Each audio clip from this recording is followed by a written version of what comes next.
کہ پاکستان میں پراپرٹی کی پرائسز جو سرکاری قیمتیں ہیں وہ مذاق کی حد تک کم ہوتی ہیں. حکومت نے اس میں اضافہ کیا تھا اور پھر اس کے حوالے سے ٹیکسیشن بھی آیا تھا، مگر اس کا رد عمل یہ سامنے آیا کہ پاکستان میں پراپرٹی کا کاروبار خاص طور پہ بعض مخصوص علاقوں میں، مخصوص شہروں میں مکمل طور پہ منجمد ہو گیا. پھر اس کے اثرات یہ بھی ہوئے کہ اس پراپرٹی کے کاروبار میں زر مبادلہ کی جو ترسیل ہوتی تھی مختلف حوالوں سے وہ بھی رک گئی، جس کی وجہ سے پاکستان میں زر مبادلہ کی ترسیلات کے جو اہداف ہے وہ بھی متاثر ہوئے، کاروبار منجمد ہوا اور یہ زر مبادلہ کی جو ترسیلات ہے وہ بھی متاثر ہوئی.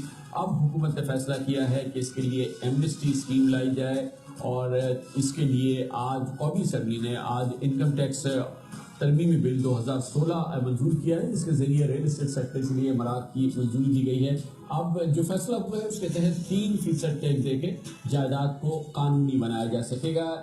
جو نیا قانون ہے یہ کہتا ہے کہ جائیداد کی اصل مالیت یعنی فیئر مارکیٹ ویلیو ظاہر کرنے پہ صرف 1% ٹیکس دیا جائے گا. جائیداد کے ڈی سی ریٹس اور ایف بی آر کی ویلیو کے فرق پر 3% ٹیکس دیا جائے گا. اور یہ وہ شک ہے جو کہ دراصل وجہ نزاع تھی، اور اب کیونکہ اس کو یہ فیصلہ کر لیا گیا ہے کہ 3% ٹیکس پر آپ کی جو سرمایہ کاری ہوگی اس کاروبار کے اندر وہ وائٹ ہو جائے گی. اس طرح سے اس کو ایمنسٹی اسکیم کہا جا رہا ہے. یہ بھی کہا گیا ہے آج اس قانون میں کہ کیپٹل گین ٹیکس اور ود ہولڈنگ ٹیکس کی مد میں 1% ٹیکس وصول کیا جائے گا. یہ بھی کہا گیا ہے کہ 40 لاکھ سے کم مالیت کی جائیداد پر کوئی پوچھ گچھ نہیں کی جائے گی، کوئی ٹیکس نہیں ہوگا. قومی اسمبلی کی قائمہ کمیٹی برائے خزانہ نے ایک ہفتے قبل ریل اسٹیٹ سیکٹر کے لیے یہ اسکیم کو منظور کیا تھا اور اس کی ابتدا ہوئی تھی